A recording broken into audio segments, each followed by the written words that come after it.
premier point de vue que je voudrais essayer de développer, qui me préoccupe ici, est un point de vue que moi je qualifie de politique et qui est déjà présent dans ce qu'a dit Patrice, c'est cette question de la contribution. Et on pourrait imaginer même qu'on parle d'un droit à contribuer, qui est loin d'être réalisé.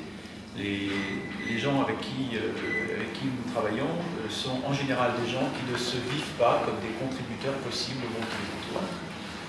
Et non seulement ils ne se vivent pas comme contributeurs, mais j'allais dire ils se vivent comme, je ne sais pas si ça existe, des non-contributeurs, c'est-à-dire qu'ils se vivent comme ils peuvent s'appeler eux-mêmes des gratuits, des inutiles.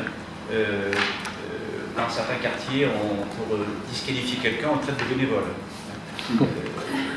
C'est le pire qu'on puisse lui dire, t'es un bénévole. C'est-à-dire que tu fais des trucs, tu n'as même pas d'argent en face. Quoi. Donc ça sert strictement à rien. Et ce sentiment de profonde désaffiliation au monde dans lequel il se trouve est extrêmement profond. Et il me semble que ce qu'on active dans les protocoles qu'on met en œuvre, lorsqu'on embarque les gens dans ce que nous appelons, pour aller vite, donc cette notion de création partagée, c'est d'une certaine manière possiblement de faire apparaître à leurs propres yeux cette capacité que chacun d'entre nous doit disposer, qui est cette capacité à contribuer à ce qui nous entoure. Alors, évidemment, vous le savez comme moi, l'analyse des dominations, c'est aussi l'analyse des confiscations. Et il y a une confiscation très large du droit à contribuer. Alors, elle est très intériorisée, hein, c'est-à-dire que ce n'est pas des gens qui vous disent on ne m'écoute pas, on ne m'entend pas, mais c'est qu'ils se disent à eux-mêmes qu'ils n'ont absolument rien à dire sur ce qui les entoure, ou si peu, ou en tout cas rien qui mérite d'être entendu, au-delà d'une sphère privée ou d'une sphère très locale. Il me semble que le travail que nous faisons lorsqu'on invente des protocoles de cette nature, pourrait tout simplement être une tentative d'activer ou de réactiver ce droit à la contribution. De réactiver, ça veut dire aussi de redéfinir ce qu'est contribuer. De quoi on parle quand on parle de contribuer. Un geste peut être contribution, un mot est contribution, une idée qu'on fait circuler est contribution. Une idée maladroite, quelque chose de déjà entendu, peu importe, il y a dans l'interrelation qu'on met tous en œuvre des mille possibilités de contribuer et surtout de se sentir contributeur. Je crois que dans le résultat, entre guillemets, du travail qui est fait lorsqu'on embarque des gens dans un protocole de création, lorsqu'on va par exemple jusqu'à tenir ensemble un discours qui va être porté sur une scène par un spectacle ou quelque chose comme ça, il y a tout à coup cette richesse qui apparaît. C'est que nous sommes à ce moment-là des contributeurs effectifs et qu'au fond, ce que nous renvoie le public, les témoins qui assistent à cet acte, c'est précisément que nous le sommes. Donc, pour moi, il y a un des premiers enjeux de ces formes de création qui emmêlent les personnes dans un acte commun et de cette nature. Et de nous permettre de réfléchir à nouveau sur nos positions non pas de contribuables, quoique, mais de contributeurs. Il me semble que ça ouvre vers un enjeu qui est un enjeu vaste, qui est probablement celui de la rénovation de nos démocraties. Je vous conseille, si vous ne l'avez pas fait, parce qu'il n'est pas très lu, hein, un petit livre d'un poète américain qui s'appelle Walt Whitman, qui a écrit Perspective démocratique, un tout petit bouquin, où à la fin du XIXe siècle, il explique que lui, il croit que l'Amérique qui naît va devenir une sorte de phare des démocraties nouvelles, que les lumières vont enfin pouvoir se réaliser dans ce pays neuf.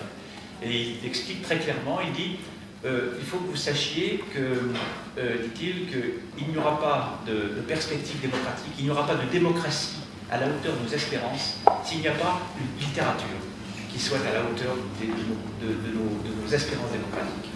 Et qu'est-ce qu'il veut dire par là? Il dit tout simplement, c'est que la littérature est le lieu où se déplie potentiellement l'imagination dont on a besoin pour inventer notre démocratie. Et là, j'ai envie de dire que ce propos-là, il est d'une actualité brûlante. Qu'est-ce que serait l'imagination? Comment on déplie de l'imagination politique? dans un univers, je peux vous le faire, hein, vous savez bien, où la réelle politique a pris absolument toute la place. Malheur à celui qui a l'idée, elle ne peut être que farfelue, aux utopistes de tout genre, tout cela est fort clos, on ne peut faire que ce qui est nécessaire, et il n'y a pas de possibilité autre. Donc cette idée que décrivait Patrice des possibles, elle est pour moi, en arrière-plan, c'est quelle est la capacité qu'on peut mettre en œuvre pour imaginer ces possibles. Parce que j'ai le sentiment que ces possibles, ils ne sont pas non plus totalement disponibles là. C'est-à-dire qu'on ne peut pas dire simplement, je crois, on nous empêcherait de réaliser des possibles dont nous avons déjà l'idée.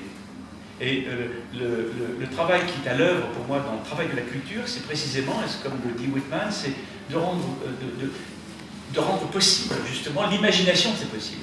C'est-à-dire de créer les conditions collectives et individuelles. Et il me semble que ça s'appelle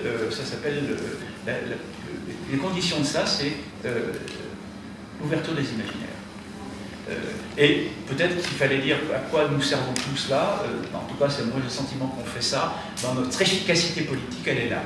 Elle serait dans la capacité que nous avons de tenter d'ouvrir nos imaginaires et les imaginaires collectifs des gens avec qui nous travaillons, nous partageons des choses, des publics avec lesquels nous rencontrons.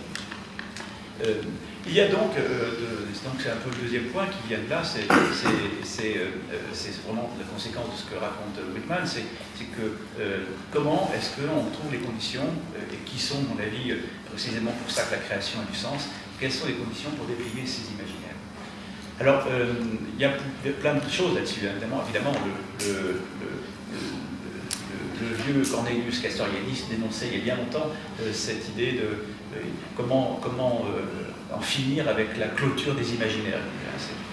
Et cette clôture des imaginaires, elle dit donc non seulement ces imaginaires ne sont pas disponibles, ils sont pas là, présents, ouverts, mais il y a probablement des clôtures qui empêchent d'une certaine manière que ça s'ouvre. Je ne serais pas le premier à dire au fond qu'un des fronts sur lesquels nous nous déplaçons aujourd'hui est une guerre des imaginaires. Il y a une guerre des imaginaires. On aura l'occasion, suivant le cas qu'on choisit, d'en parler un peu cet après-midi tout à l'heure, mais il y a de très belles analyses aujourd'hui sur ce qui se passe autour de Daesh et l'État islamique. Une grande partie de front qui est ouvert avec cet univers-là est un front sur les imaginaires. Sur les imaginaires qui sont mobilisés, mis en œuvre, qui deviennent des espaces communs de communauté, avec plein de choses à voir, et en particulier, il se pourrait bien que ces imaginaires ne soient pas ici étrangers aux nôtres. Pour dire vite, je pense que c'est une clôture, il y a des clôtures intérieures à nos propres imaginaires, que Daesh appartient à nos imaginaires, et que ça, c'est une discussion qu'on pourra avoir peut-être. Donc, cette question de l'ouverture des imaginaires, des conditions de cette ouverture, elle est préoccupante, y compris dans le détail de la marmite que j'évoquais tout à l'heure, des moments de création très concrets au sein desquels on se retrouve. On mène beaucoup d'ateliers où on sollicite, en disant on y va, on trouve des conditions, on trouve des protocoles qui permettent de déclencher de l'écriture, de la pensée, et c'est extrêmement difficile. C'est-à-dire quand on parle de clôture des imaginaires, ça n'est pas un vain mot. C'est pas juste une manière de dire oui, on a une sorte de conformisme qui serait des choses plutôt conventionnelles. Quand je dis clôture des imaginaires, on a affaire à des personnes dont l'étroitesse des espaces qu'ils proposent, et il faut bien le dire, elle est extrême. Rien ne vient.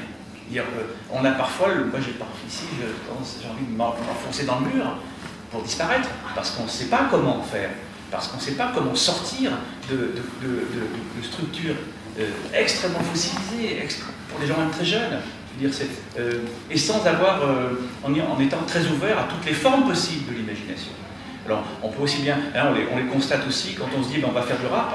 Je veux dire, on peut avoir on a souvent des clôtures imaginaires extrêmement violentes sur des formes qui pourraient paraître des formes qui sont susceptibles dans leur propre culture, etc. Donc moi, c'est une vraie préoccupation. C'est comment est-ce qu'on rend disponible, quelle chaîne est possible, de quel savoir-faire on dispose, pour que puisse cette possibilité-là même de variation sur le réel, de décalage, de pas de côté, de choses qui arrivent d'on ne sait où, cette ouverture à quelque chose d'imprévu, comment tout ça peut être mis en œuvre. C'est pour moi au cœur même de nos pratiques et de ce qui est en jeu dans une réflexion sur la création. Comme si au fond, non seulement on ne se donne pas le droit à contribuer, mais on ne se donne pas non plus le droit à imaginer. Même le mot est difficile à gérer, si je puis dire. Hein. C'est-à-dire que ça ne peut pas se demander, hein, imagination, ça se met en œuvre. Donc, quelles sont les pratiques qui sont à l'œuvre là? Il me semble que c'est en tout cas une des préoccupations assez fortes que nous avons dans le travail que nous menons. Troisième point qui pour moi en question dans nos discussions, c'est l'interrogation de l'idée même de création.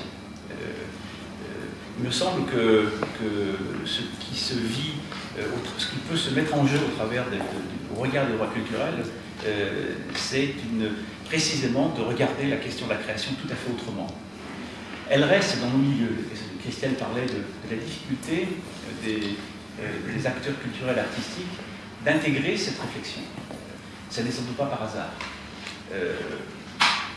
L'une de ces raisons, c'est évidemment qu'on a peur de perdre quelque chose. Il y a une peur de perdre quelque chose. Tu évoquais le fantôme du socioculturel, il est évidemment encore présent. Je ne sais pas si vous avez suivi en aparté, vous suivez les débats qui ont lieu dans la ville de Grenoble aujourd'hui. Je ne sais pas si vous avez entendu parler de ça. À Grenoble, il y a des interventions très lourdes de la municipalité sur les acteurs culturels, des suppressions mais radicales, au fond, importantes pour un certain nombre d'artistes, d'équipes artistiques. Et on voit bien, si on prend un peu de distance, on voit bien comment le débat est délétère. C'est-à-dire qu'à la fois on a des décisions à l'emporte-pièce au nom d'un principe politique, une politique publique qui est élaborée, mais alors à toute vitesse comme ça, et en même temps des répliques qui sont des répliques de mépris.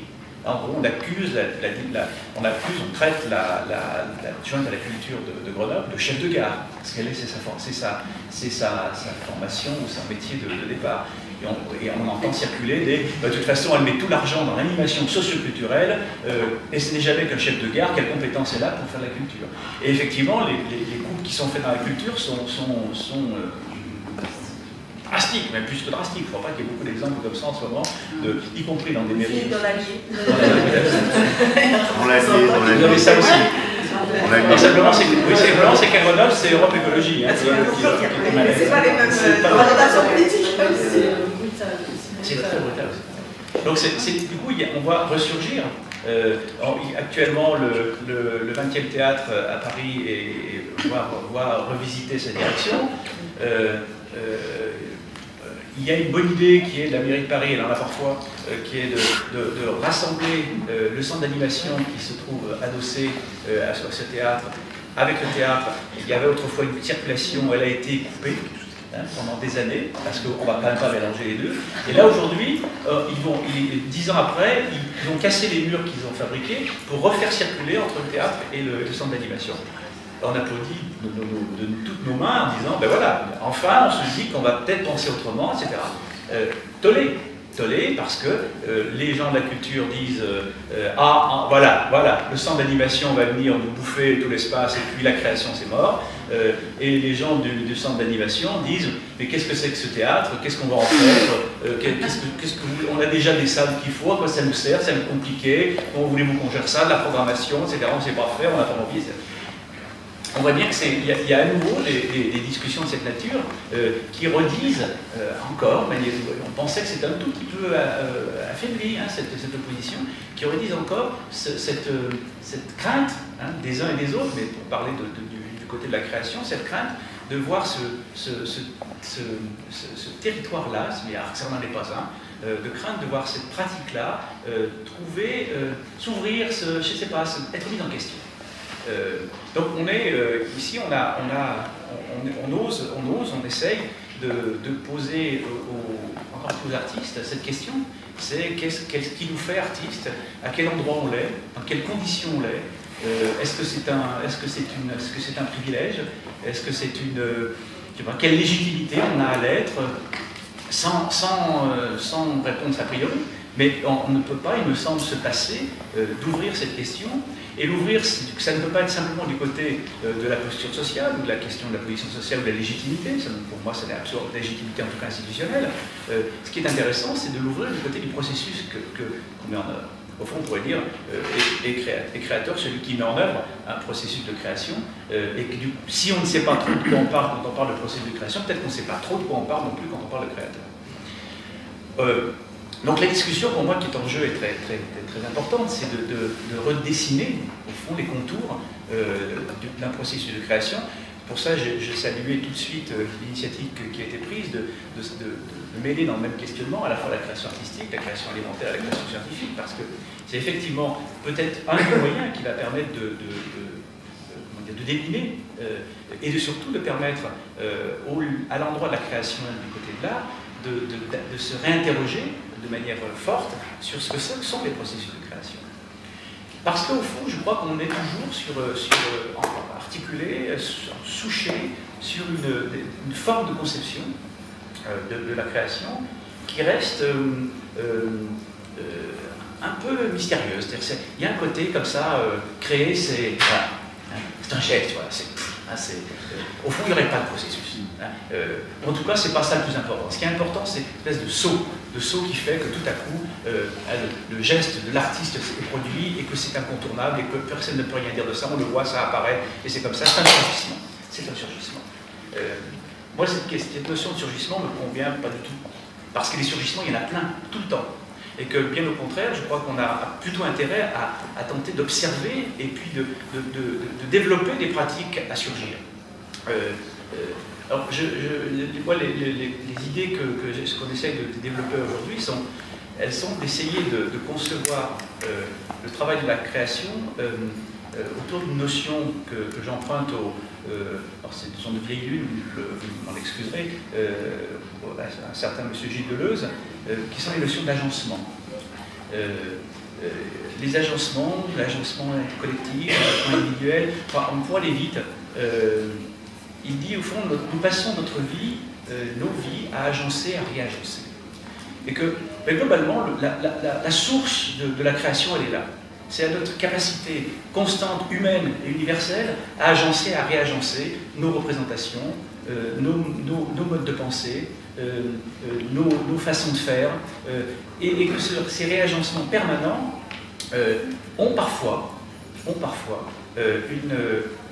un potentiel, recèlent un potentiel de bouleversement ou de simple tremblement, mais déjà ça suffit, de ces représentations. C'est-à-dire qu'il m'arrive effectivement, le matin quand je me lève, j'agence et je réagence plein de choses. Et puis il y a d'autres situations où les réagencements que je vais être amené à faire, ou les réagencements qu'on va être amené à faire, on va déceler un potentiel de bouleversement. Alors ça, c'est des choses qui viennent de M. Glissant, ça. C'est cette idée que la création culturelle, comme il l'a décrit, elle procède, on ne va pas rentrer là-dedans par ces mécanismes de créolisation, qui me paraissent bien précieux à regarder, mais qu'elle procède aussi par une série de bouleversements et de tremblements successifs.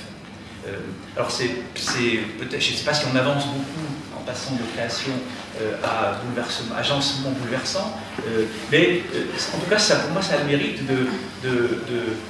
d'ouvrir ce point focal de la création que je ne veux pas penser comme une simple étincelle, comme une simple singularité indescriptible. Mais bien au contraire, de voir à l'intérieur comment comment ça se met en route. Oui, il y a vraiment un processus qui est à l'œuvre. Et un processus qui, et ça c'est le mérite pour moi du travail de Deleuze, c'est un processus qui n'est pas linéaire. Il explique que pour lui, les agencements, au fond, ce sont des agencements qui englobent des contextes, qui concernent des contextes. Alors vous savez, il y a cette très belle expression, il dit on ne désire jamais un objet, on désire un contexte, un ensemble. C'est-à-dire que aimer quelque chose ou quelqu'un, c'est pas aimer une figure singulière absolument irréductible à sa singularité, c'est aimer cette singularité au milieu d'autres. Et qui dit au fond, un désir, effectivement, une inclination vers un agencement disponible qui est là devant vous. Alors ça nous oblige à redéfinir les choses. Quand on travaille dans des espaces comme j'ai un petit peu décrit tout à l'heure, quand on travaille avec dans le schéma vous l'évoquiez, toute une série de gens, il me semble que l'acte de création, il n'est pas uniquement ce qui va se passer à un moment donné dans la création d'un geste ou de l'énonciation d'un mot, il va impliquer tout un ensemble d'éléments à l'intérieur. Et que la création, elle est aussi conditionnée, elle est aussi fabriquée par ce qui se passe du côté de cette personne qui va intervenir, qui a rendu possible, ou qui va tout à coup venir dire quelque chose sur ce qui est en train de se faire, et que c'est cette prise en compte globale qui est évidemment très compliquée à penser, parce qu'on est dans de l'hyper-complexe. On n'est pas dans un processus qui dit, ben voilà, qui finalement serait bien commode, puisqu'on pourrait dire, pour faire ceci, on n'a qu'à s'y prendre comme ça. La saisie du contexte, la compréhension de l'agencement demande une sensibilité particulière à ça, une ouverture particulière à ça. Et du coup, se dire que, alors en ce moment, là, le travail qu'on fait par exemple en prison, pour moi, dans l'agencement, il y a le fait qu'on nous a filé un gymnase pour faire notre travail. Et que ce gymnase, il a des caractéristiques très particulières. Et que ce n'est pas simplement des caractéristiques physiques, parce que il est traversé par des gens qui sont là pendant qu'on fait notre truc. Et que, ou bien on considère que ce sont des gens qui sont gênants, ou bien on considère qu'ils font partie de ce contexte dans lequel on se trouve. Alors, c'est un vrai casse-tête, mais comme la création, elle est un vrai casse-tête. Et que c'est une vraie difficulté dans ce qu'il faut, j'allais dire, vouloir, et non pas contre laquelle il faut se battre.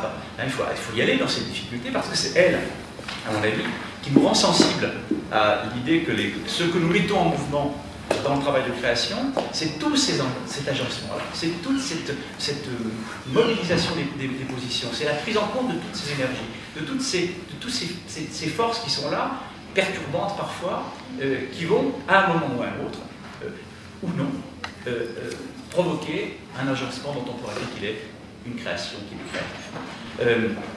Deleuze dit même que les agencements, ce sont des ensembles de singularités matérielles concrètes.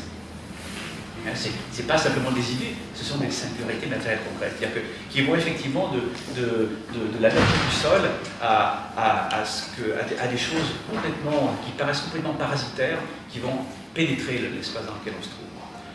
Donc le créateur, quelqu'un qui crée, n'est pas au fond quelqu'un qui est, comme on le pense parfois, complètement concentré sur un point absolu. C'est quelqu'un qui est dans cette osmose, dans cette perfusion complète, avec tout ce qui se passe autour de lui et autour des gens avec qui il travaille. Donc, voilà, mon boulot, ça serait un peu de dire ça, c'est de dire voilà, comment est-ce qu'on se rend ouvert à ces notions-là, comment est-ce qu'on imagine le travail de la création de manière complètement différente, au fond, en se laissant traverser, habiter. Quand je dis ça, je ne dis pas qu'on ne le fait pas, je pense qu'on le fait tout le temps, mais simplement d'être conscient de ça, conscient que ça passe par là. Et de l'avoir en pleine conscience, et de se dire au fond que n'importe quel élément qui entre dans ce contexte fait partie du jeu, et juste d'accepter ça. Parfois pour se battre contre, hein, ça c'est pas juste accepter au sens où on va consentir à tout, mais savoir que ça entre dans le jeu, et qu'au fond, un acte de création est un acte qui va impliquer un ensemble de facteurs, et que c'est ça qui est notre matière. Notre matière n'est pas seulement, quand on est au théâtre, un texte, une scéno, un mouvement, c'est bien plus large que ça, c'est toujours plus large que ça. Et c'est quand on est en capacité de prendre en compte tout ça que peut-être on va pouvoir engendrer des bouleversements, engendrer des tremblements suffisamment visibles et sensibles pour que quelque chose se transforme chez les personnes qui viennent, qui vont voir, qui en travaillent autour de nous, etc. Donc voilà, on a un peu cette conception un peu bizarroïde, je ne sais pas comment la qualifier, de la notion de création que j'aimerais que nous, enfin, c'est ça que nous essayons de pratiquer dans cette maison, en se laissant vraiment traverser, perturber le plus largement possible. On ouvre ici des ateliers où on ne demande à jamais à personne pourquoi il est là. La porte est ouverte, c'est-à-dire que, et parfois on se laisse traverser par des troubles qui viennent, que par d'autres endroits j'ai vu qu'on repoussait.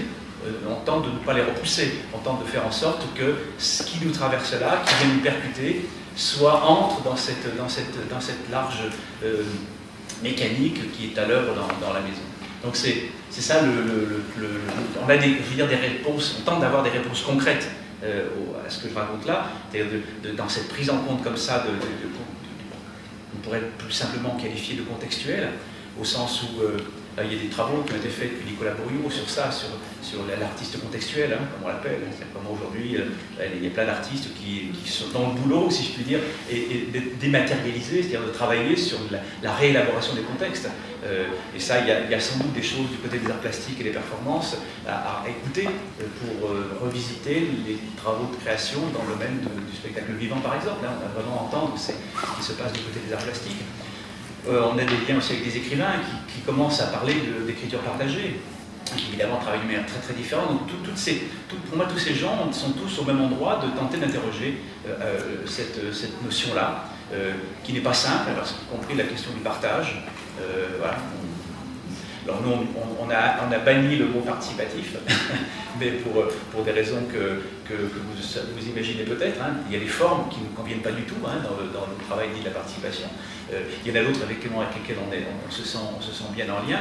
Et celles avec lesquelles on se sent bien en lien, c'est celles qui correspondent à ce que Joël Zask dit justement comme étant de la participation, en matière de démocratie en particulier, c'est-à-dire c'est prendre part, contribuer et bénéficier. Et c'est bizarre, mais c'est souvent du côté de bénéficier qu'on oublie, qu'on rate quelque chose. Prendre part, ça va. Contribuer encore, c'est plus compliqué. Mais alors bénéficier, ça n'est pas ce n'est pas dans le programme. Un jour peut-être. Voilà quelques éléments de réflexion qu'on a qui sont. C'est pour ça qu'on est nous avec vous tous. On n'a pas de pensée structurée sur la question des droits culturels à la création. On la vit, on la traverse, elle nous bouscule, elle nous bouleverse, et c'est plutôt des réflexions qui viennent de ce que l'on fait, et des incertitudes qu'on a, et des claques qu'on prend, dans tous les sens d'ailleurs, les belles comme les autres, et ce sentiment d'être au front. Moi j'ai le sentiment depuis 30 ans que d'être sur des fronts, et ces fronts ils ne sont pas à 10 000 km, ils sont là, ils sont à 500 mètres, ils sont autour de nous, ils sont dans le monde dans lequel nous vivons, et qu'on a envie de combattre sur ces fronts d'une certaine manière aussi, mais on y va dans l'énergie de ce combat, et pas toujours effectivement, et c'est pour ça qu'on a besoin de vous pour réorganiser de la pensée sur tout ça.